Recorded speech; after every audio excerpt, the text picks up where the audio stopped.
This is the Gutsy Health Podcast with Janique and Tristan Roney. Hey guys, welcome back to the Gutsy Health Podcast. Hi everyone.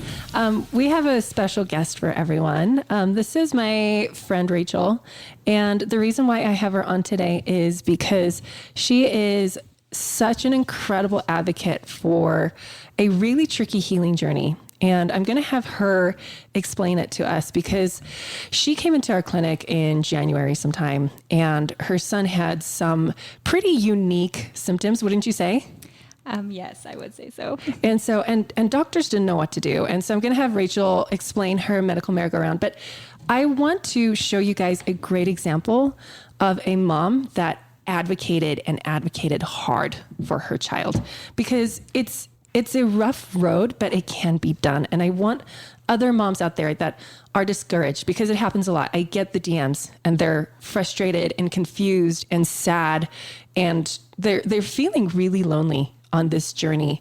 And so I'm hoping that Rachel's story can bring hope to the mom who is experiencing a trying healing journey with their child. So welcome, Rachel. Okay, thanks for having me. Yeah, I'm excited to share about Boston's journey because it has been really tricky, but it's fun to be able to look back and see all the good growth that has come out of it. So Boston, ever since he was a baby, he had eczema, and we knew he was like lactose intolerant, and there were some other issues there, but nothing that I was too worried about or was taking big steps forward. You know, he was formula fed on the standard American diet, things like that. And then when he was, this was March of last year, so he would have been about 2.5. He presented with like this, just like a little lump under his ear on his neck.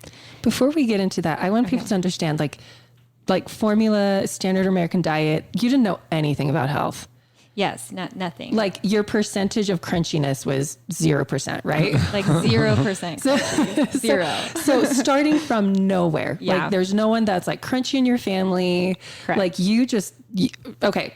We'll learn as Rachel tells us her story, like how she just kept, I don't know, like there must have been some intuition somewhere where you're like, I'm not finding answers here. And you just like jumped ship. So keep going. I want moms to understand, like, you do not have to have some kind of health background or be a doctor or a nurse, nothing.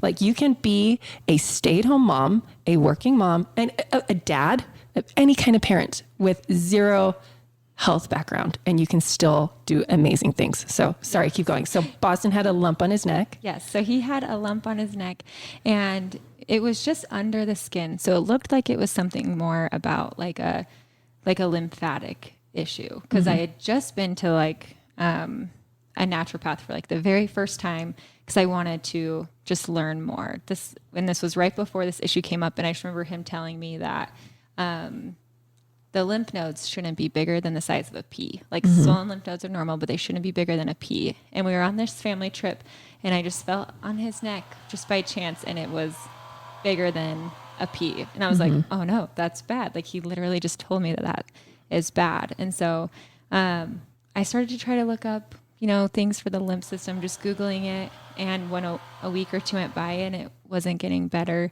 we went to the pediatrician, and our pediatrician, I sat there with him and like watched him do the same thing I did. Like he just Googled his symptoms, and he was like, oh, I'm pretty sure this is just like a lymph infection. He's like, I'm like 90% sure that if we do the antibiotics, it will just go away. And I was worried, because at this point, I would say my crunchy journey started like shortly like I remember I met my crunchy best friend, I think is a good title for her. Her name is Brittany.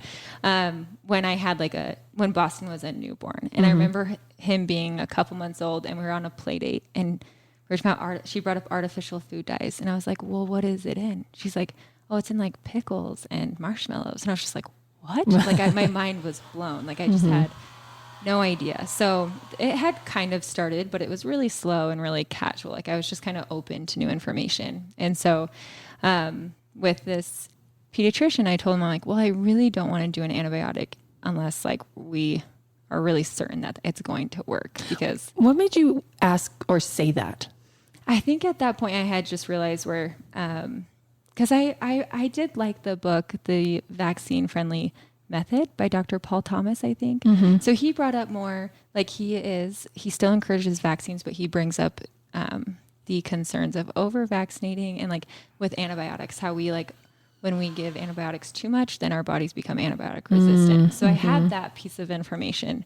And so I didn't want to just do it just like, okay, my pediatrician told me to. Yeah. And so, but I had already tried for a couple of weeks to heal it and it wasn't working. So we did the antibiotics and saw no change. And so, and I like this journey has been really good for me because I'm like a recovering people pleaser because I like never went back to my pediatrician because I was like, the antibiotics didn't work and I knew he was going to recommend more antibiotics and I didn't want to do that. And so I was like, but I didn't know how to advocate for myself or for Boston yet. And so I just was like we just have never been back since then. And we found other providers. And so I tried for a couple more weeks. I don't even remember what I was doing. I just remember I was trying to like build his immune system or do something to help him. And what were you doing trying to build his immune system? You know, I'm trying to remember where that even started. Probably just like with vitamin C and vitamin D. They probably weren't like the best like forms of vitamin C and vitamin D, you know, but I was just like, oh, I think these things help, you know, because it was so new. But then after like another couple of weeks and it just continued to get worse. So it started just under the skin as a lump and then the skin became red and inflamed and then it like pussed and then a second bump popped up like on like his cheek next to his ear.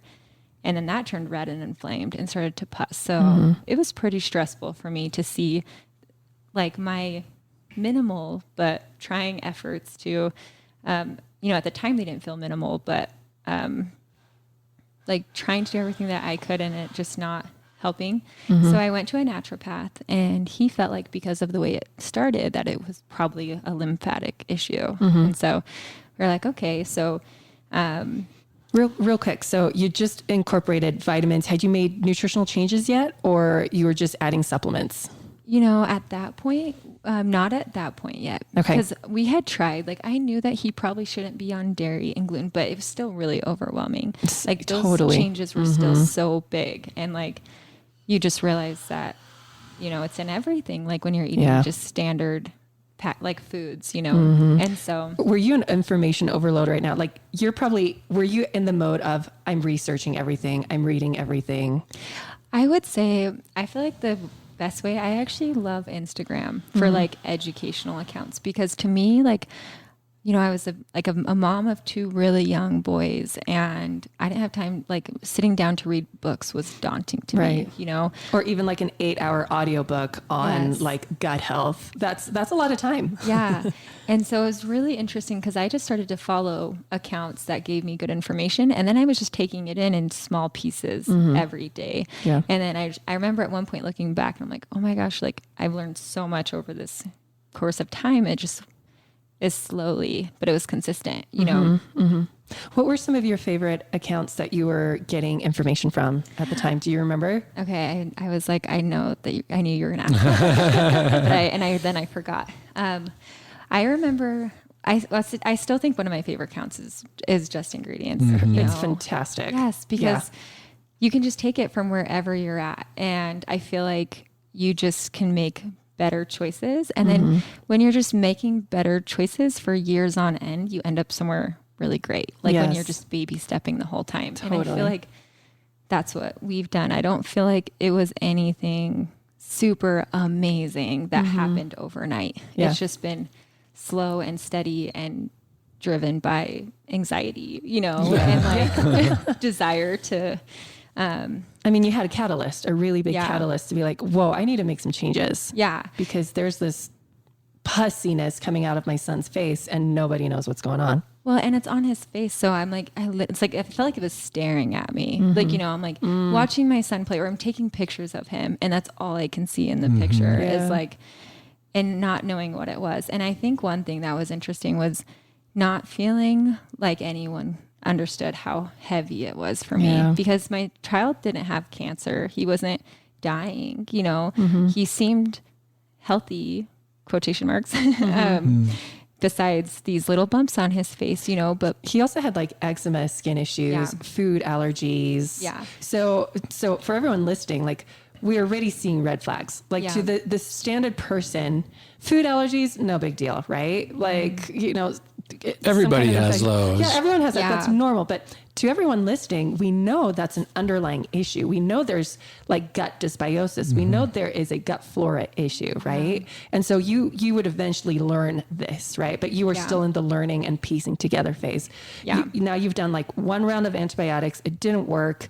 Now it's broken through the skin. You're seeing another doctor who Googled stuff. Everyone's saying it's the lymphatic, right? So the first doctor Googled, like the pediatrician Googled it. okay. Like I watched him on his laptop just Google it and was like, this will work. You know? Which, by the way, no shame in that. Yeah. The only reason why this is really noteworthy and it annoys me is that if you do that, the doctor gets angry. But if the doctor does it, they're just doctoring. Right. Right. It's a double standard. But the fact is that it can be very helpful. And that's why doctors do it. Right. They might have their own special search engine where they're looking, but it's not any different from what we're all doing. Right. So the pediatrician Googled, the naturopath put him on antibiotics. So the naturopath first, we did a homeopathic to help drain the lymph system. And we kind of were like trying to do rebounding and drain the lymph system. And when that didn't work, then he was like, okay, I think we should try antibiotics. And I was like, and it was like a longer, stronger, you know, like for 10 days. And it was like a stronger antibiotic. But And is that the first round or the second round at that point? That was the first. There was the first round with the pediatrician. Yeah. And then there was the second round. Second round. That's why I asked. I just wanted to be really clear. Okay.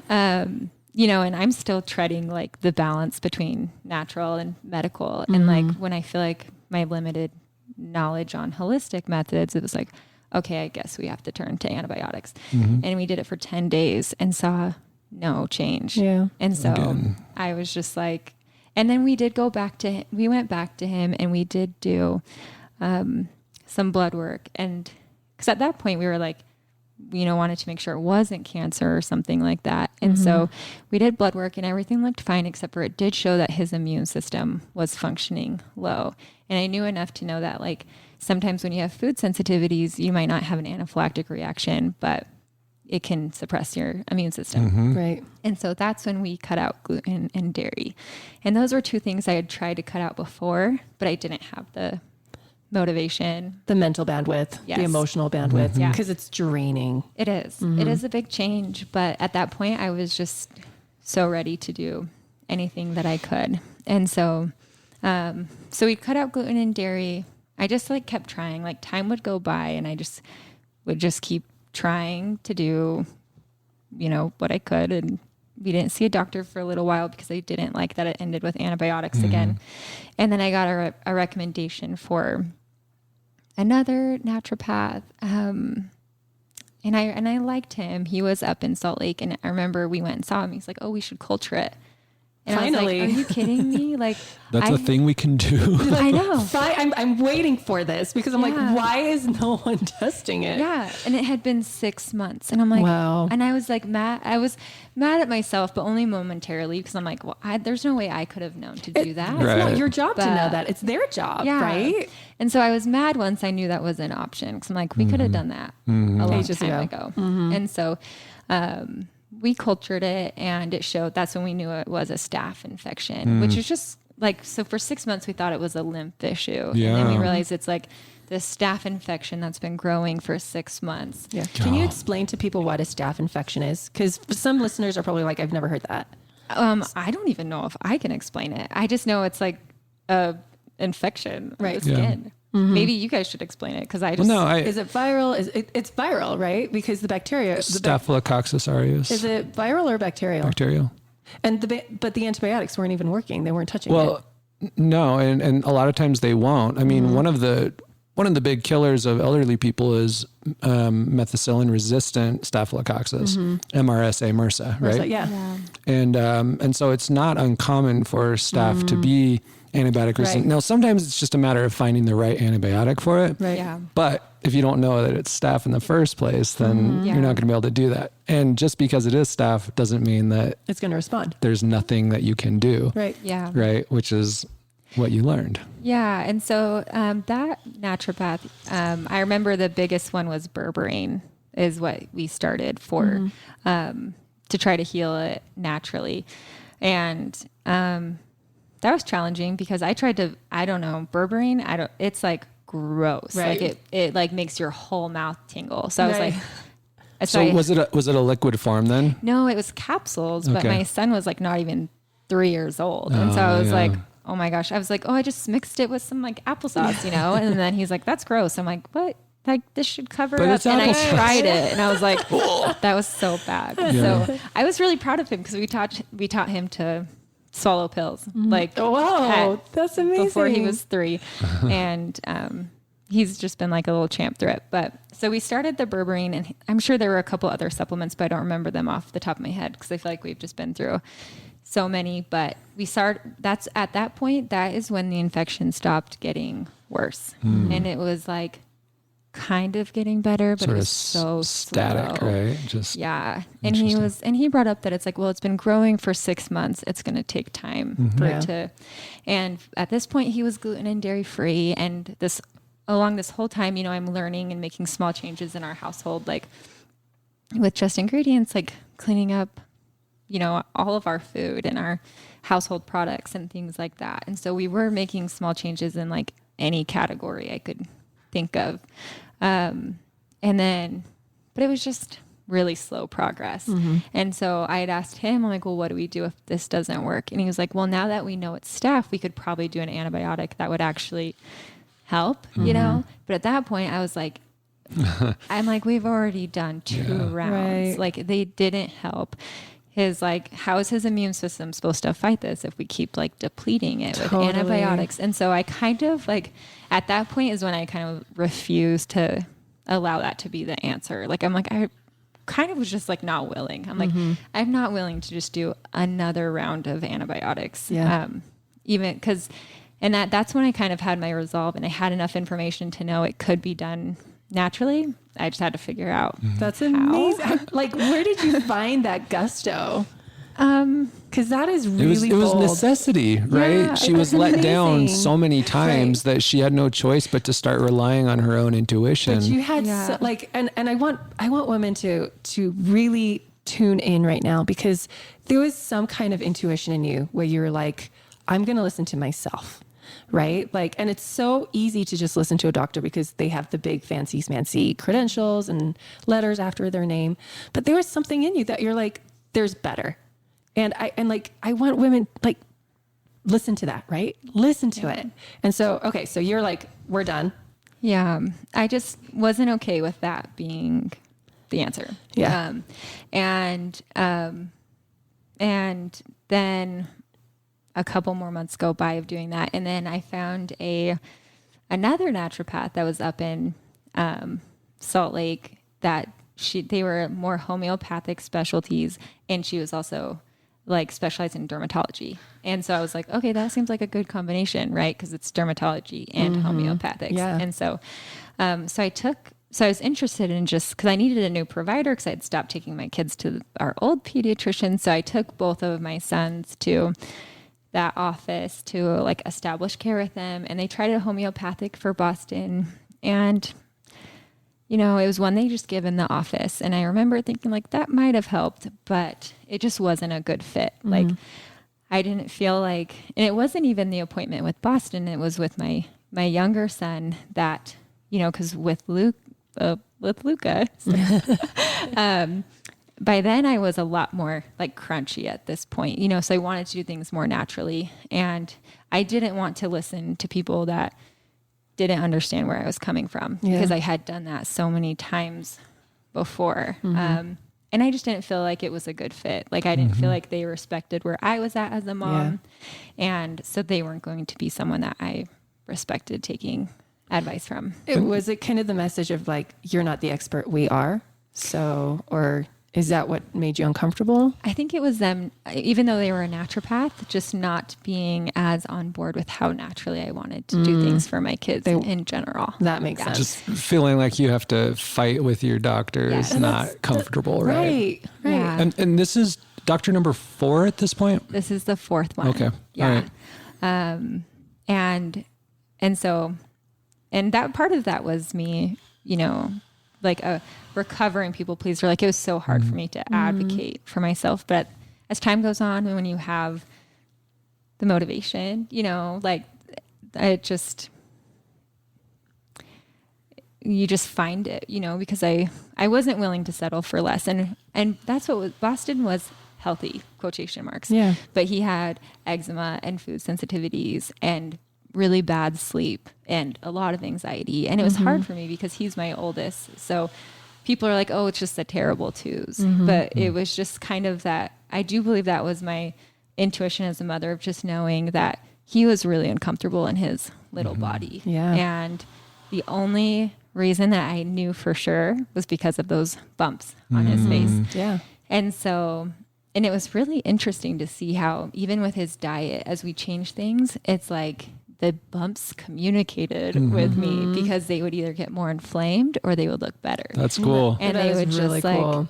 fluctuate. And so it's funny because I had so much, like I hated seeing them, like, cause they were a reminder that my son was struggling and I didn't know how to fix it. But as we fixed it, I realized they were actually, you know, cause our bodies want to communicate with us. They do. Our symptoms are trying to tell us something. And I'm like, now I can be really grateful for those, you know, but, I tell people all the time, especially when it comes to their kids' health, that sometimes these big events are actually like a really fortunate thing to have happen because it forces us to really become conscious of the kind of the health dynamics of our household, right? Otherwise, you can sort of scrape by on a not so healthy but okay level until your kids are out of the house. They're in their 20s. Yeah. And then suddenly all of their health issues kick in and it's too late to really do anything at that point, or at least it's a lot harder.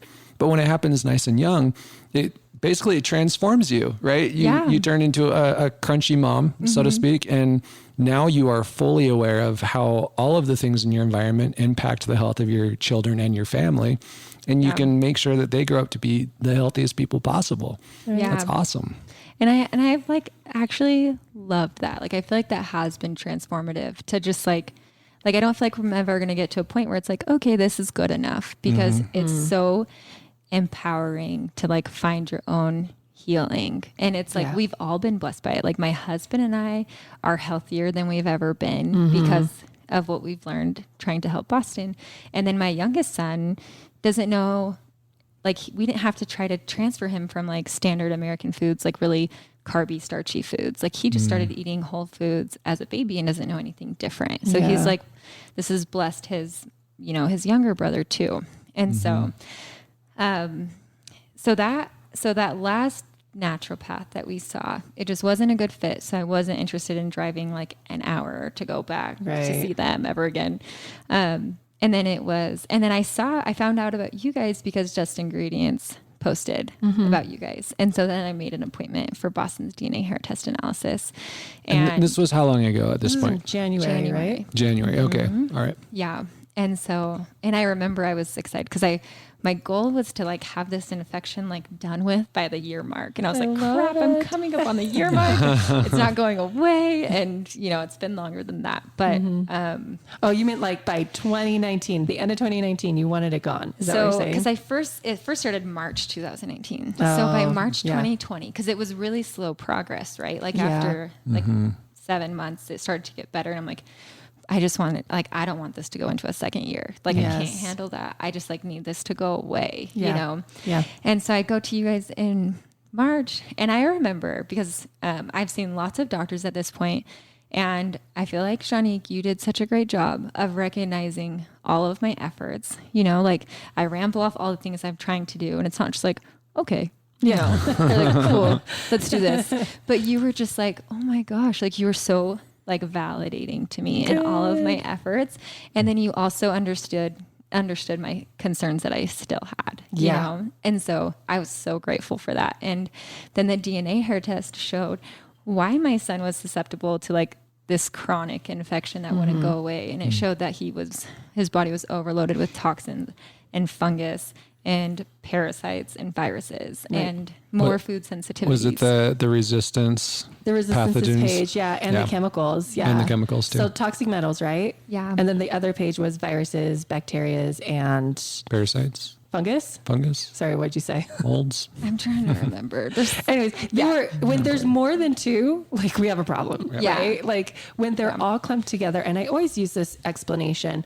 Our immune system is really intelligent because we all have bad viruses and funguses and bacterias in our bodies, but our immune system keeps it in check. So imagine a glass jar with a lid on it, right? Now, when your immune system gets weaker and weaker and overstressed, and when we have more and more inflammation, that jar on that lid loosens more and more. And then one day, just one bad thing happens and that jar pops off and all of these bad stealthy things come out to play. And now you're playing catch up, trying to stuff it all back in. And unfortunately we throw antibiotics at these things, which, short-term gains, sometimes long-term consequences, because now we are dumbing down the immune system even more for long-term infections. And that's where your intuition kicked in. As you're telling the story, you're like, maybe antibiotics would help now, but it's going to destroy his immune system for years to come. And that's where you put your foot down, right? And you were like, no more. Like, we need to find the root cause to this and retrace our steps.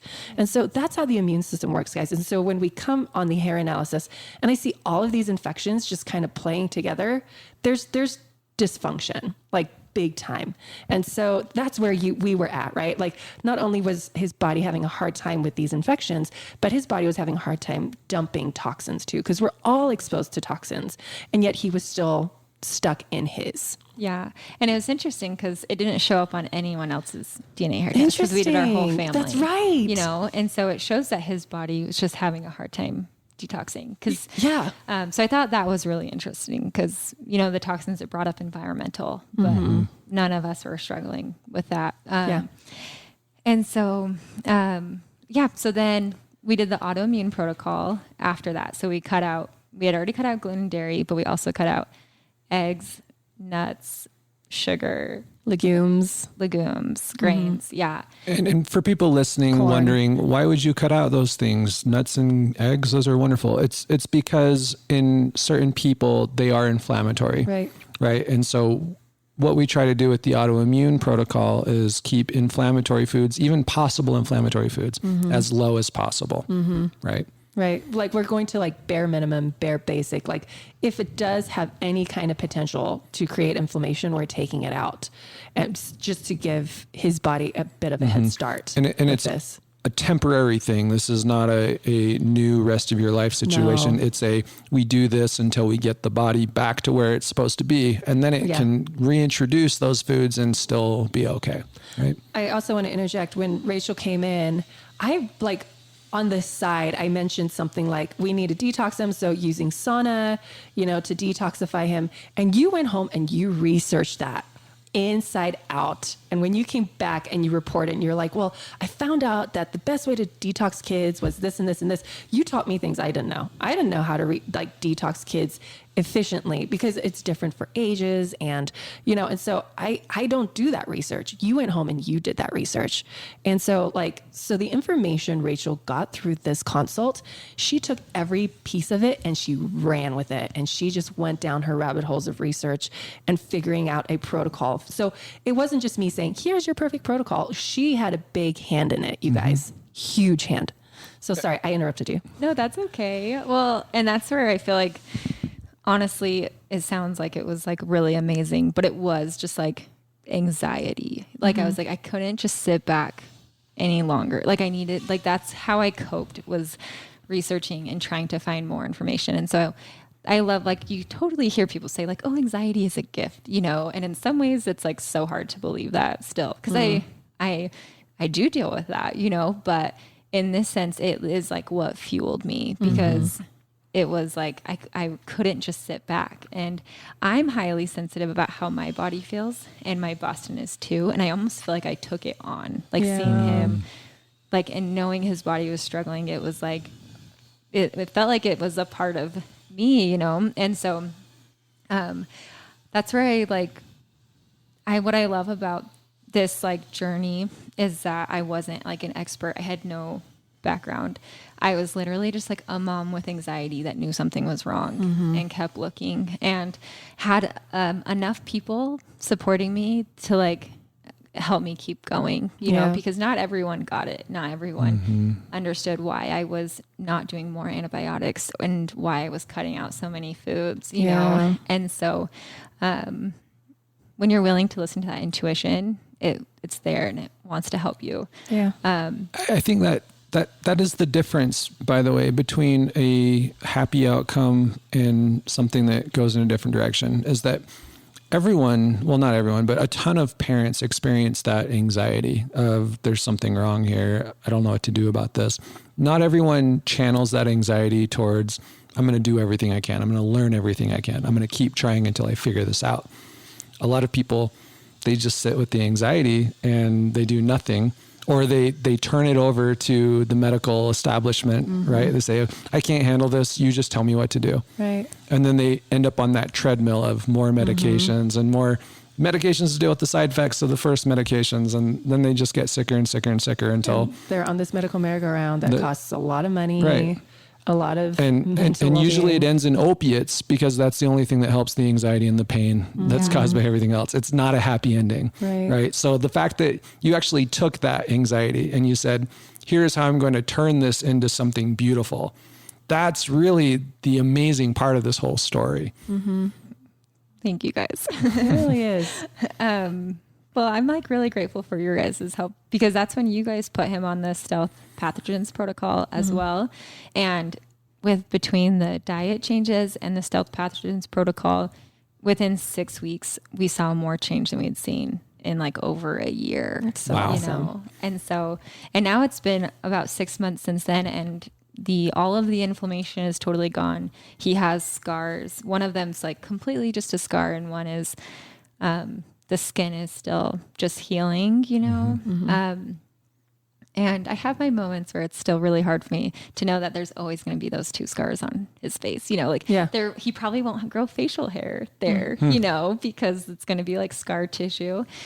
But, it really has been, I love like the word catalyst that you used, and like for a beautiful journey, like you used, Tristan, because it has been really hard, but it has completely changed our whole life. Our lives for now and forever, right? Like, because the changes everything you were forced to learn, all the changes that you were forced to make, you're going to keep these on now for the rest of your lives and the rest of your children's lives. Yeah. Right. And didn't you say when you put him on the stealth pathogen protocol and the autoimmune paleo, you are now reintroducing foods that he was previously like sensitive to? Is that correct? Yeah. So we've still been really firm about gluten and dairy. Yes. But like we've been able to introduce like oats and nuts. We're still not doing like peanuts, and we avoid cashews, like just the, you know, like nuts and seeds. Yeah. And no one should do peanuts, by the way. Yeah. I don't like peanuts at all because they're so high in aflatoxins, but sorry, keep going. And then we've been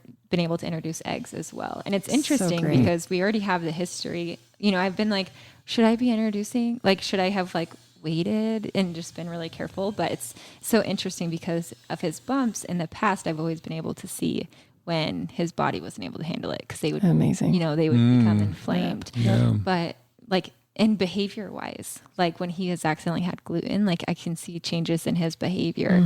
And so it's been really fun to be able to to go through all of that. Like that was probably the hardest, because you know, Boston's 3 years old, and being on an autoimmune protocol diet is hard for everyone. Like, I'm like, I don't know what to eat. Like, you know, and so it was, I'm really grateful that was temporary, and it's been exciting to feel like really out of the woods. Like I love it because I think that my personality, I'm like, I would have become like really crunchy either way, but like, it just like catapulted us. And it's like I have just loved it. I've found I'm like more empowered and happy than I've ever been amongst it. And yeah, the changes will never go back. Right. And so I'm really grateful for it. I want to bring up two things because in my Insta stories today, I talk to people about, having an underlying foundational knowledge, right, on how to heal yourself. Everyone should know this, right? It took you just less than a year to really like catapult yourself into this. And so, but now you're at a point where you've learned so much through trial and error and through a lot of anxiety and a lot of, good moments and bad moments, and through the catalyst of your son's staph infection, that you now have this baseline of knowledge where you can go out into the world and research and have educated conversations with medical practitioners and be like, you know what, I don't agree with that, so I'm going to go somewhere else, right? With the membership, that's what I want everyone to do. Everyone should know this, right? And so I've tried to pool all the information that every single person that I see in my consults, this is the information I wish they all knew. And it's all the information that you picked up by yourself. Now, I want to point out one more thing. Do you think, Rachel, if we had met 6 months prior, do you think you would have been ready to make the changes? Like it was such a long journey. I think 6 months. I probably would have been, but if it would have been at the beginning, I would have been like mind blown, like just like, oh my gosh, that's too much, And that's what I think is important is like, it's interesting, even just being here, sitting here now, thinking about the journey, because a year ago, I never would have predicted how I would feel about it now, that I could look at it as a positive thing and see like all these great changes that have happened in our whole family because of it. But that's what I think one thing that was instilled in me with Just Ingredients is it wasn't any big overnight decisions. It was just like making better choices, like any chance that I had, and asking myself like, today, what's the best food I can feed Boston today? And if it's like a smooth, like a chocolate shake with cacao, it's like, okay, let's just dump some spinach in there. When you're looking for opportunities, they're there, but it's just kind of the mindset. Yeah. But, and I think if I would have been listening to a podcast like this even a year and a half ago, I probably would have been like, that'll never be me. Right. This is why some of the feedback we get from people is they're really extreme. It's because that's where they're at in their journey, exactly. Right? Yeah. And we're not for them. There are other people for them. Well, but when they're ready, here we are. And like you, they can hear it and they go, oh, yeah, there's a missing puzzle piece, right? I wanted people to hear that from you because we're all at different stages and people get really overwhelmed. They get really overwhelmed with this. And so I want people to take a deep breath and just pretend like you're practicing.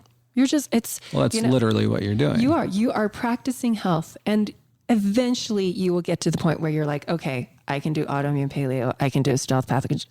I can be all in. But in order to be all in, you have to train for it, right? It's like running a marathon. You can't just wake up and be like, I'm going to run a marathon tomorrow. You got to train for that. Otherwise you are going to die. Like not literally, but you're going to feel like you're dying after running 26 miles. But speaking of marathons, if anyone's made the mistake of taking like a bunch of pre-workout before a marathon, it doesn't go well, right? Because you get super jacked up and you blow out all your energy in like the first 2 miles. And then you spend the rest of the marathon trying to suck air because there's nothing left in you. And that's what people do all the time with health. They want to do everything all at once. Yeah. So they just blast themselves with all the information. They want to make all the changes at the same time. And after like 2 weeks, they burn out. Right. And they go, that's too hard. Yeah. I can't do that. I did a little pep talk with my members this week. And I'm like, listen, guys, I can see the overwhelm in the messages on Facebook and stuff. And I'm like, this is what we're doing. Like we have a super simple menu plan. We have an intermittent fasting and we have a full menu plan. Start with the super simple. All you do is make 4 dinners and you make green smoothies and do that every other week. Don't do it every week because you're going to burn out. Like you said, you're going to just burn out and like too much structure is going to feel really stifling and you're going to start feeling claustrophobic and then you're going to run away from this, and never look back. So I said, do it every other week.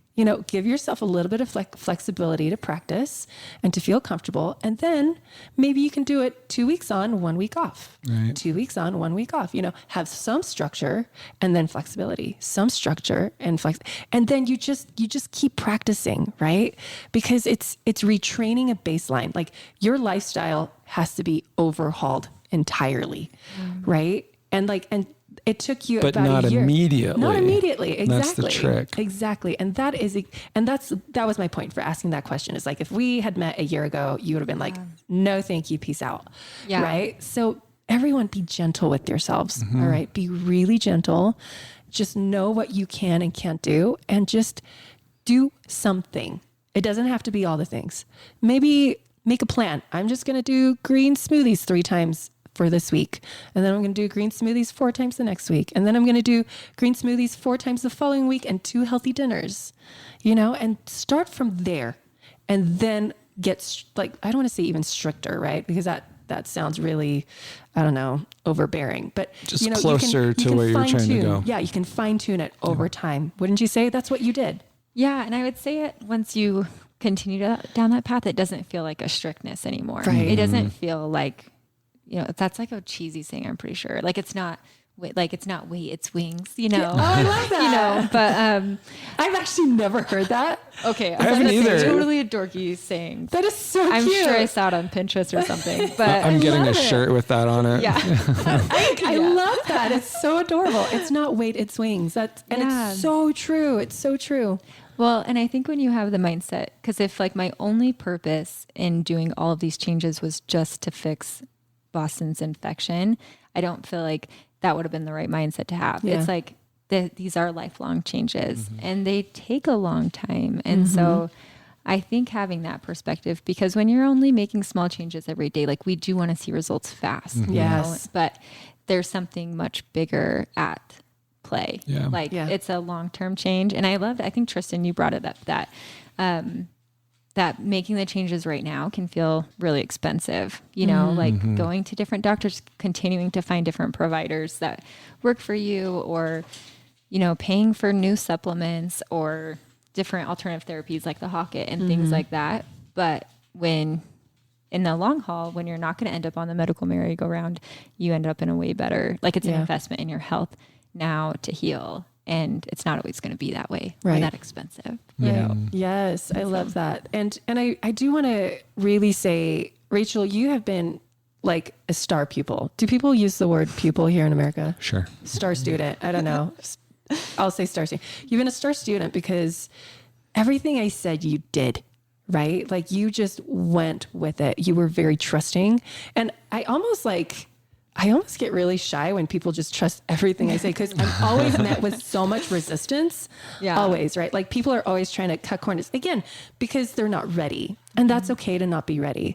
But you worked your buns off and you did the research and you implemented everything. You put your 3-year-old on an autoimmune paleo diet. I can't even get adults to do that. Well, and that stealth pathogen program is It's no intense. walk in the park No, either. I am currently on it and I hate taking my supplements every day. I hate it.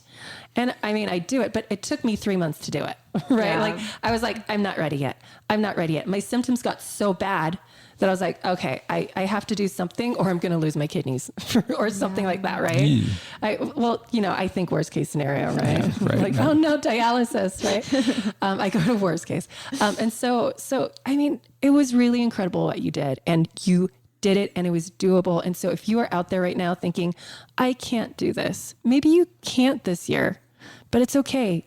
Give yourself some grace. And the question probably isn't, can I do this? It's what can I do? Right. Oh, right. Yeah. Because this is where anxiety is not necessarily our friend, where it tells us that this has to happen now. Otherwise terrible things are coming. Yeah. And we have to really wrestle with that anxiety and say, no, I'm going to look at the big picture here. And I'm going to say that I will be okay. We are going to get where we need to go if we do it at a pace that doesn't burn us out. And in your case, you were able to go at a pretty rapid pace. You were motivated. Yeah. You were all set. But not everybody is there. And for some people, that means that right now, like Jeannick was saying, they're just going to start with maybe I can start doing bone broth. and I'll do that for now. And that's fine. They're going to get out of it what they put into it. So that means that they're looking at a much longer trajectory on their way to healing. And that's okay for them because clearly that's what works with their tolerance level. But if you want fast results and you want really effective results, that means you are going to have to go at a really rapid pace. You're going to have to be 100%. Right. And it's just a matter of figuring out what works for your particular situation. Right. And what your priorities are. Like if you want it fast and quick, then you have to be all in. Right. But if you don't want to burn yourself out, give yourself more time. Right. This has been awesome, by the way. Oh my gosh. I want to ask another question though. I'm not ready to end if that's okay. No. Oh my gosh. Please, let's keep going. I'm really curious about Boston's experience through all of this. Oh, yeah. The poor little kid is like, doesn't even understand what's going on in the world. And suddenly he's being put on all these different things, seeing all these doctors, having his foods taken away from him. How did it go for him? He has been it has been hard. It's been hard for all of us.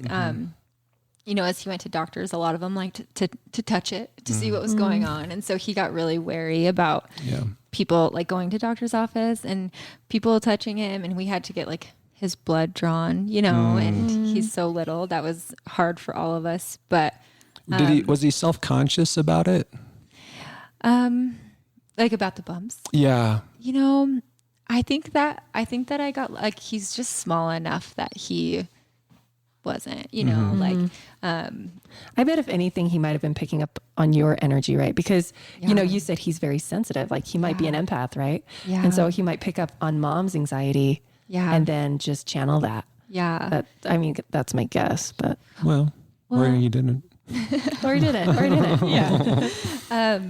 But I am grateful that he wasn't physically ill, because I can't imagine, I can't imagine how much more anxiety and more, I don't know, Tara Bell, have you seen her on Instagram? No. She, I think her little girl had leukemia, but she's like healed her. She says that the thing that she says is with juice and Jesus is like how she's healed her. And like basically the medical route, just like, they came to an end of the road where they're like, there's not really anything else that we can do. Yeah. And so she just gave, like, I think that I gave all in, but I was like watching her and I was like, oh my gosh, like making different fresh juices for her daughter 3 times a day. Amazing. And so I was looking at her and I was like, there's no way I could do that. So I think it's really easy to look and be like, there's no way I could do that. But when it's happening to you and it's happening to your children, like even listening to you guys talk, I'm like, my journey, if this, like all this healing would have been for me, I'm like, it'd start with like,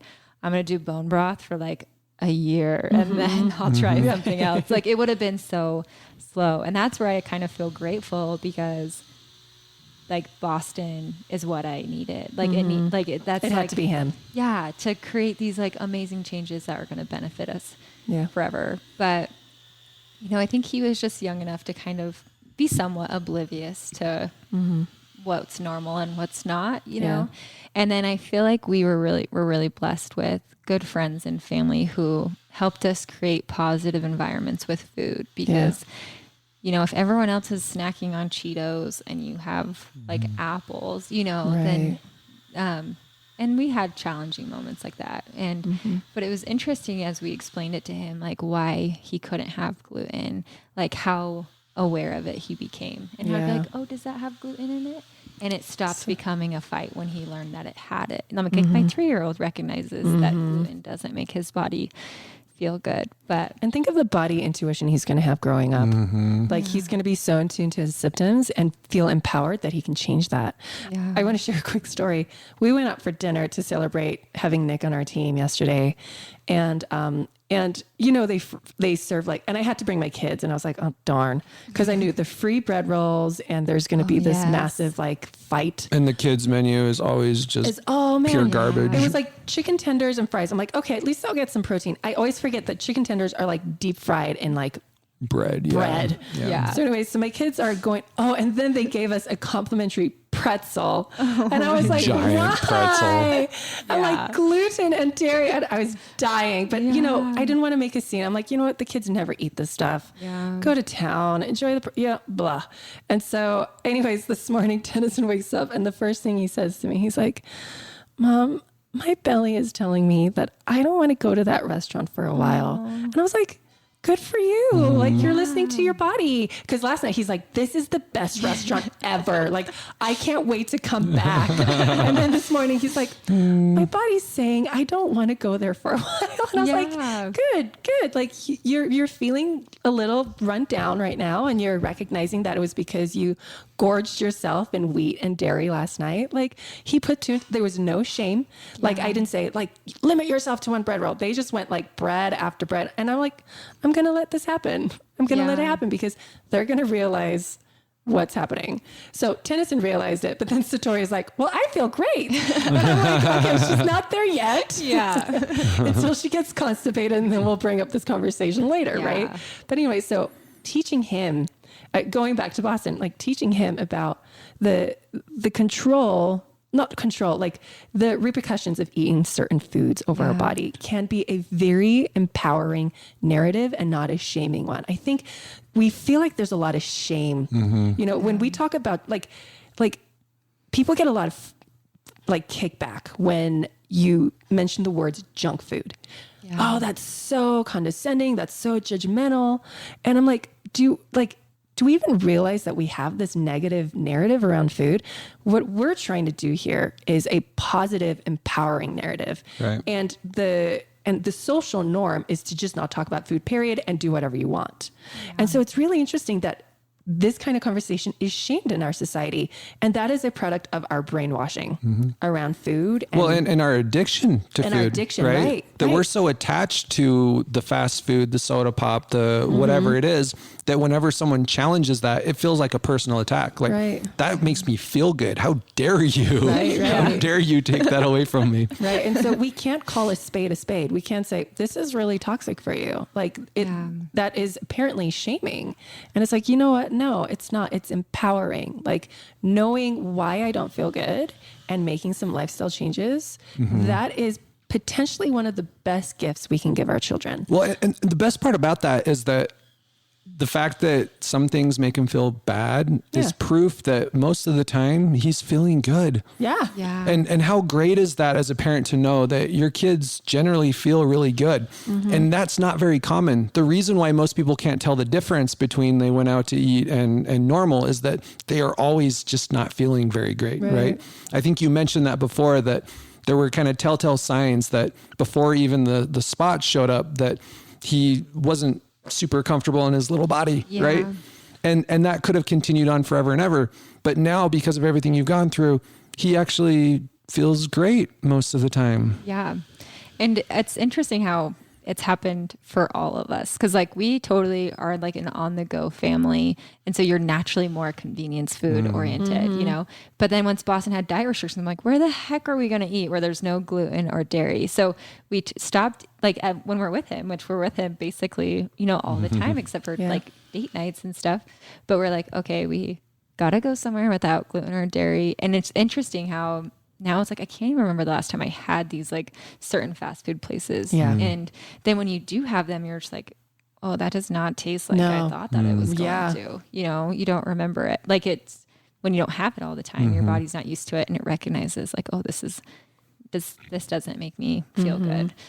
And I have with Boston, I'm like, I don't want him to feel restricted, and so we try to be in positive environments and it doesn't necessarily mean like, oh, we only hang out with crunchy friends, It's like, it's those who just understand that this is what we need to do for Boston and they like love and support us. Like I have a favorite memory of being at my parents' house and my sister's like hiding behind the fridge eating a piece of toast because she just doesn't want Boston to see it and to know. That's kind of it. Isn't that so sweet? And so when we have just like food in the house that, is free reign, like there's just mostly good choices, then he doesn't feel limited because we're not telling him no, like, no, you can't have that. That's only for this certain time, And I was trying to remember the other day, he was like, oh, is this a treat? And it was like, yogurt. And I was like, but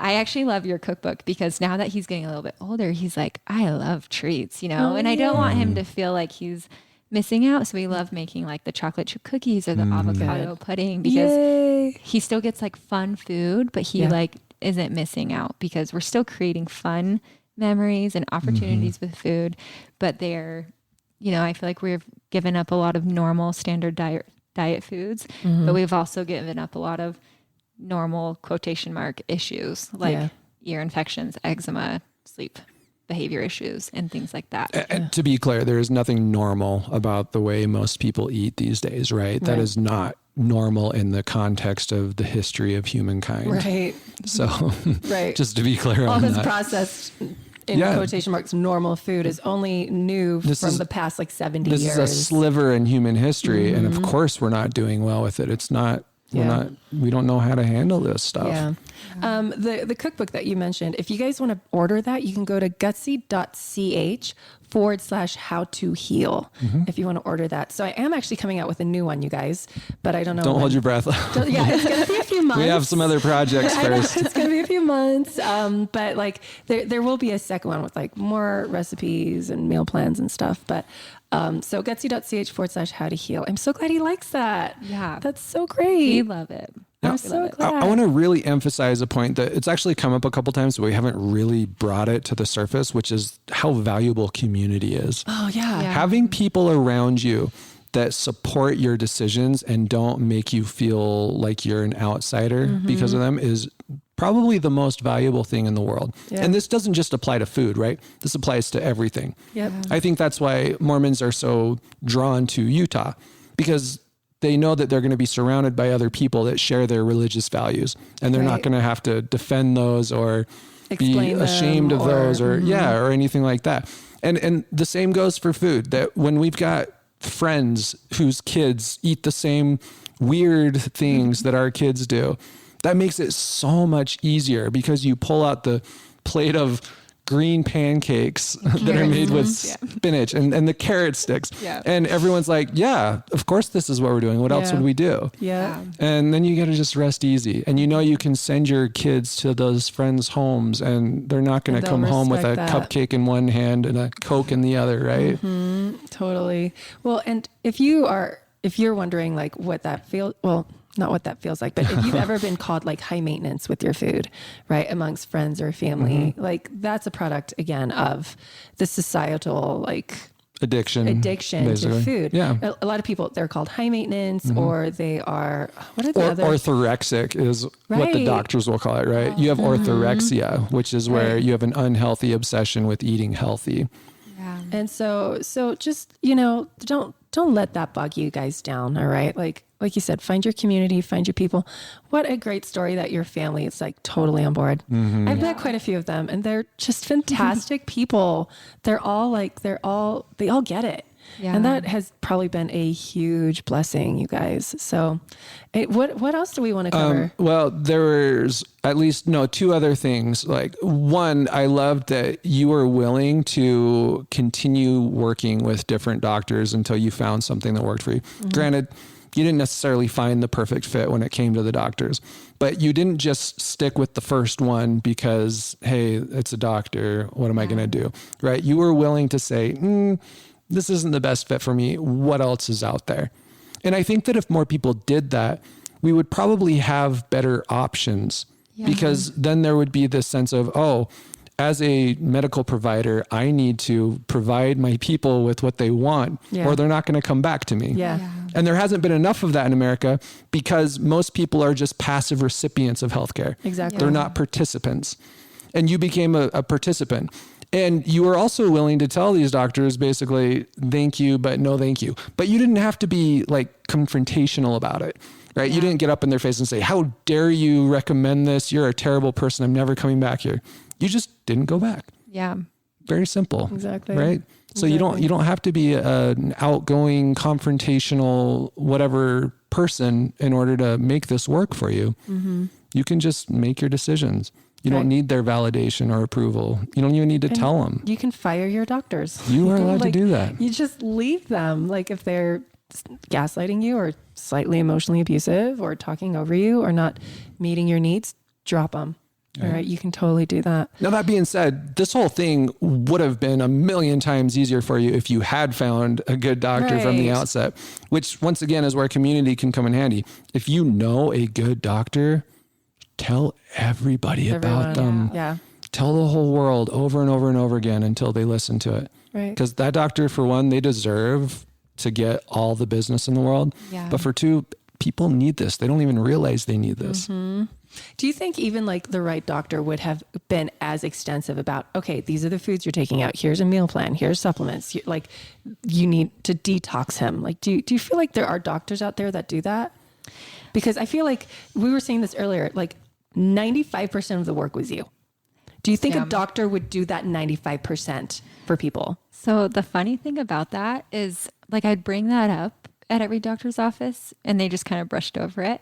But I remember telling my friends and family that the doctor told us to do gluten and dairy free because I was still too afraid to own it for myself. I'm like, yeah, they said to, but really I was like, I just feel like I need to do this. Yeah. And so that's like actually funny to look back on because it was scary and it was new to like make these big changes when I didn't know if they were going to work, you know? So I totally was like, yeah, they said that I need to do this. And they and totally it's funny too that people are like, oh, a doctor said it. Okay. Yeah. Okay, fine. Yeah. Right? It can be the weirdest thing in the world, but if a doctor said it, then it must be legit. Right. And I think for me, that's where with like diet culture, it's like, oh, it feels like it's too, like the word extreme, like to pull these things out to help heal your child. But if it's for like losing weight, like if you're making diet changes for losing weight, then it feels more like normal, acceptable, you know?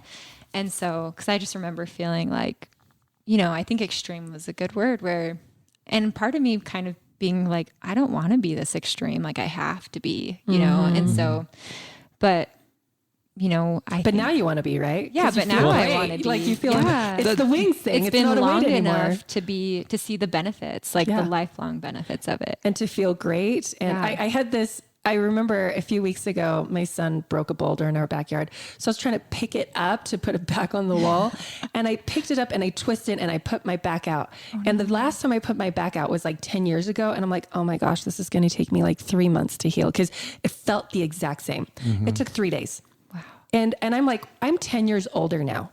This is the exact same pain, the exact same injury from when I was like 22. But we did not have the exact same diet. We did not. We did not. And so my inflammation like went down, like it was really bad for 3 days. And then after the third day, it was like 50% gone. And by the end of that week, I'd totally forgotten about it. And I remember thinking like, oh my gosh, it's gone. What happened? And I remember being like, oh, it's my inflammation. Like my inflammation is consistently down. Like I recover from things a lot faster now. In my 20s, I was eating like crap. I was taking ibuprofen for like headaches and migraines and tendonitis. And I couldn't sit in a lecture for longer than 20 minutes because my back would flare up. So I'd have to get up and walk in the back of the classroom and then sit down and then walk again and sit down. And I was 20. Wow. And they told me I'd have to have surgery on my back by the time I was 30. Like I'd have to have like a spinal fusion. I'm now 32. And, you know, and so I'm like, well, that surgery didn't happen. And I feel better than I did in my 20s. And it's all because of like, I really think it's the nutritional changes and I wouldn't want it any other way. I always call like eating junk food, like my food hangover the next day, where our entire family this morning, we're all recovering from our food We hangover. all wake up and go, what? That was a bad time, right? Good reminder. Like, and so like we wouldn't want it any other way. Kind of circling back, like I'm so grateful I eat this way. It's enjoyable. It's fun. I promise like you will get there someday, right? Like you probably don't even think of like, oh, yay, Cheetos, right? Oh, yay, McDonald's. Yes, I used to like love hot Cheetos with cream Really? cheese. hot Cheetos with cream cheese. And All now right. I'm like, I haven't had that in forever. And I'm like, that sounds gross. That sounds like it would hurt my stomach. Yeah, that's what I think too. Like, ooh, ulcer. Heartburn. So you guys, they're like, I promise you, your body adapts and it craves these foods. Like we're having like these tacos for dinner after this. And I've been thinking about them for hours where there's like cabbage and avocado and a cashew cream, like lime crema, you know, and like, and I'm like, oh, and then like almond flour tortillas. And I'm like, oh, I can't wait. And like, if you said like bread, I'd be like, meh. no thanks. Give me the cabbage. That's the thing. Food should be enjoyable, And it is, but not addictive. And that's the problem with modern food, is that they've turned it into addictive stuff that's full of chemicals. Right. Whereas what our ancestors ate forever and ever, that's what we actually crave. That's what our bodies really want, because that's what provides us with the nutrients that actually help us to heal and be strong. Right. But we have to first get rid of the addictions. Totally. And I guess that makes us extreme. Exactly. What do you do? Happy to be extreme. Totally. I'm happy to be in that camp. Rachel, this was awesome. And I think you're going to give a lot of hope to a lot of moms and dads around the globe, town, Utah. I don't know. Yeah. I don't know our demographic. Whoever's listening. Yeah, whoever's listening. You guys, it can be done, but be gentle with yourselves. And Be gentle, go slowly. Don't be afraid to say no to people who think that they have authority over you. They do not. Don't ever, ever, ever have anyone throw their credentials in front of you and be like, now you need to listen to me. Because the only person you need to listen to is yourself and your intuition. If you guys want more information on the membership, you guys, if you're new, if you don't know where to start, if you are overwhelmed, seriously, this is why I created, the membership was born out of doing 500 plus consults with people. And I can't get all the information to people in an hour and a half. It's impossible. And as I'd have these conversations with people, I'm like, I wish they understood this. I wish they understood this. And I remember trying to give people as much information as possible, and they couldn't retain it, because it's like trying to learn a different language. They want to, though. They want to be there. Yeah. It's just, there's such a big gap. Yes, exactly. And so that's why I created this program, because it's week by week, right? And you're just practicing and you're learning. There's videos, there's shopping lists, there's lectures, and you don't have to do it all at once. That's why it's a 6-month program, because you can do it at your own pace, and you can do it slowly or fast. And then you have the community on Facebook. I mean, I say this all the time, but the members show up, right? And they share experiences like Rachel's, and they share their hardships, and they share and they say, you guys, I have this, and they'll post a picture, and people are like, oh, have you tried this and this and this? And so it's not even coming from us. It's coming from everyone.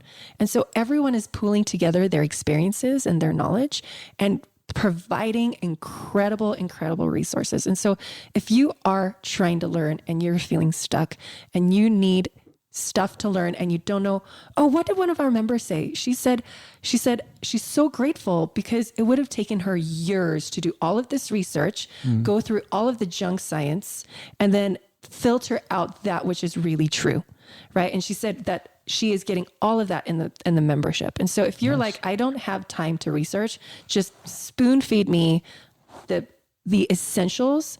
That's what the membership does, guys. So where there's a will, there's a way. And this is a really great stepping stone to make sure that you find your way, I guess. Does anybody else have anything to say? Rachel, what is your parting advice to everyone listening right now? Okay.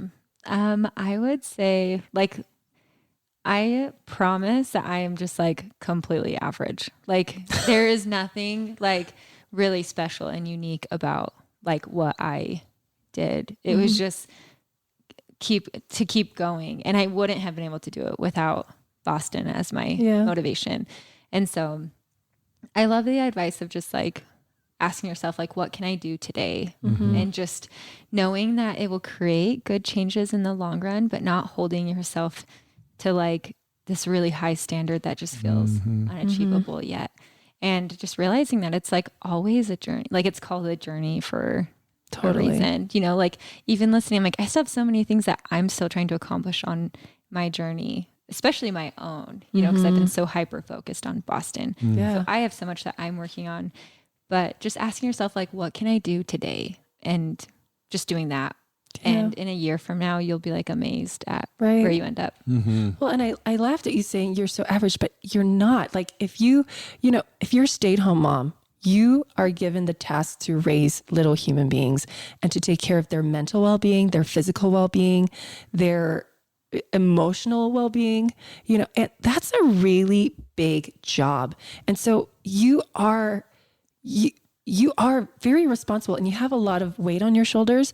And so everyone needs to understand these things, right? But to be gentle with yourself, right? And so for you saying you're a very average person, it's like, no, being a woman is not average. Yeah. Like raising children is not average. You know, like it's okay to take up more space. I think that's what I want people to understand. Like, you're not average. Like, we only are limited by our beliefs, right? That totally makes sense. And so like you, like listening to your journey, you took up more, you started as the people pleaser, right? Yeah. And you took up more and more space and you spoke up more and more and more. And it took some, and I think that's part of this healing journey too, is realizing I am not average. Like just because I'm a stay-at-home mom, just because I don't have the fancy degrees, it does not mean I can't take up space in this arena of healing and food and nutrition, right? Yeah. And when we see women like you or men like you step up to the plate and they're like, I'm here and I'm going to make changes. No doctor could have done that for you. 4 doctors failed you.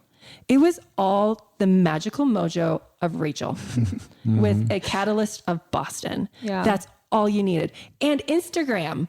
Like we poo-poo the Instagram, guys. We shame people for Googling. Hold on, rewind. We shame women. We shame moms for Googling. And we need to recognize that this is what's happening and it's not okay. Yeah. All right. So we need to shut those voices down and take up space and realize we're not average women doing average things. We're exceptional beings taking up more space in an exceptional environment. Sorry. No, I love that. And I love that because that's something that I feel like I do need to like own that, you know, but I think I'm trying to relate to those who also feel like they're average. And you know? I think it's fair to say that what you did is within reach of everybody. Yeah. Right. Yes. It's not because you're average, but it's because everybody is capable of being amazing. Exceptional. Yeah. Yep. Yeah. Exactly. I'm so glad you shared that. Yeah. That was, and I hope people really felt that and they recognize that they are capable of this too. What do you want to say, Tris? I want to say I'm hungry. Let's go eat. Okay. You guys, thanks for listening. And until next week, please rate us if you haven't. Share us with your friends. Share us with your friends. Yes. We're like 27 on the Apple Podcast. You guys, I'm still so floored. Like when I see those, I'm like, people really want to listen to us. Like they really want to hear what we have to say. So thank you for showing up. Bye guys. Until next week. We love you. Bye.